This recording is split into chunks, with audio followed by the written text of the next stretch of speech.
ইদানিং কিছু ল্যাটিন এবং ফ্রেঞ্চ ফ্রেজেস বহুভাবে ব্যবহৃত হচ্ছে, বহু ক্ষেত্রে ব্যবহৃত হচ্ছে।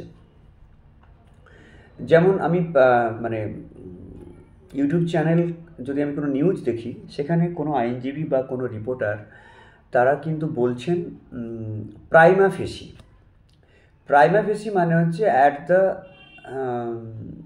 ফার্স্ট সাইট, বা আমি বলতে পারি প্রাথমিক বিচারে, প্রাইমা ফেসি।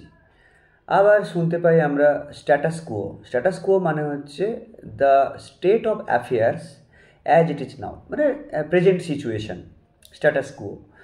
আবার কখনো শুনি যে মোডাস অপারেন্ডাই।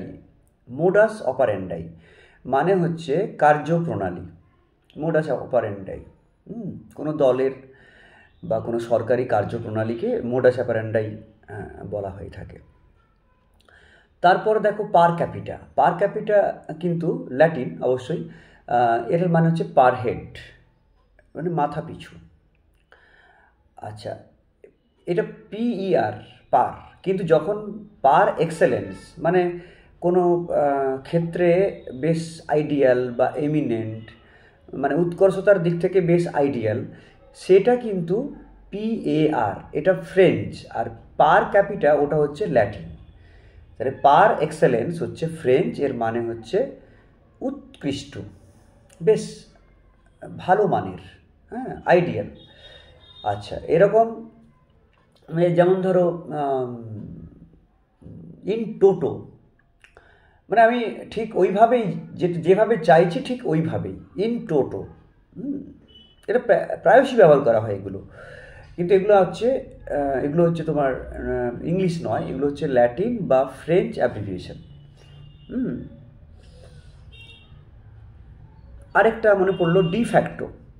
বলেন না সবাই, প্রায় বলেন যে কার্যত এই সিদ্ধান্তটা নেওয়া একদম অনুচিত, এই সিদ্ধান্তটা নেওয়া একদম জনবিরোধী, কার্যত, ডিফ্যাক্টো। তাহলে আমরা কতগুলো ল্যাটিন এবং ফ্রেঞ্চ ফ্রেজ আজকে শিখলাম। সেটা হচ্ছে per capita, par excellence, de facto, modus operandi,